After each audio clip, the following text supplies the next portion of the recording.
আসসালামু আলাইকুম সবাইকে। আমি গত অক্টোবর মাসে পুজোর বন্ধতে এই নীলগিরি নীলাচল গিয়েছিলাম এবং সাথে এই যে চিম্বুক পাহাড়, যেটা বাংলার দার্জিলিং নামে খ্যাত।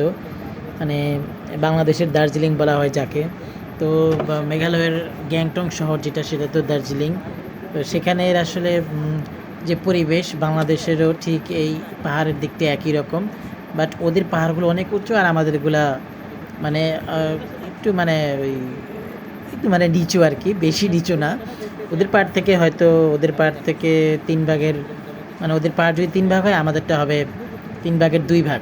তো বেশি নিচু না। তো দেখুন, মেঘালয়ের গ্যাংটংয়ের মতোই আর কি, খুব সিনারি, দূরে পাহাড়গুলো দেখা যাচ্ছে এবং এত সুন্দর লাগছে। মানে এখান থেকে তো আপনারা ছবিতে দেখছেন, যখন সামনে যাবেন, সামনে থেকে যখন ওইদিকে তাকাবেন, মানে জাস্ট যখন মানে নীলাচলের সিঁড়ির ভিতরে আমি যখন নামলাম, মানে উপর থেকে প্রথমে দেখা যাচ্ছিল না, দেখলাম পাহাড়ের উপর উঠতে গিয়ে যখন নিচে নেমে ভিতরে ঢুকলাম, তখন ঢুকে এই পাশে তাকিয়ে দেখি এত সুন্দর একটা এলাকা। এবং মানে ওই যে কি বলবো এটাকে মানে বাংলার দার্জিলিং যে বলছে, শুধু শুধু বলে নাই, আসলেই বাংলার দূর থেকে এত সুন্দর লাগে দেখতে। এবং সামনে যে মানে মনে হয় যেন আমি মেঘের রাজ্যে হারিয়ে গেছি এবং খুব সুন্দর। আসলে সকল দেশের রানী সেজে আমার জন্মভূমি, এই গানটা বাংলাদেশের যেই লেখক লিখেছেন, সে আসলে সত্যিকার অর্থে বাংলাদেশের রূপকে নিজ চোখে দেখে এবং আত্মা দিয়ে উপলব্ধি করে লিখেছেন। এবং এত সুন্দর একটা জায়গা, যারা নেপাল আর ভুটানে যেতে যাচ্ছেন, তারা শুধু মানে ৬০-৭০ হাজার টাকা খরচ করে লাভ নেই। আপনারা এই বাংলার দার্জিলিং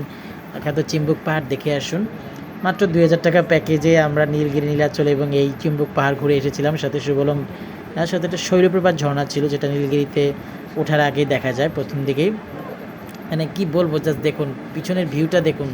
মোবাইলে আসলে বোঝা যাচ্ছে না, বাট আপনি যখন সামনে থেকে এই ভিউটা দেখবেন এবং ঠান্ডা বাতাসগুলো যখন আপনার মুখে এসে দিবে,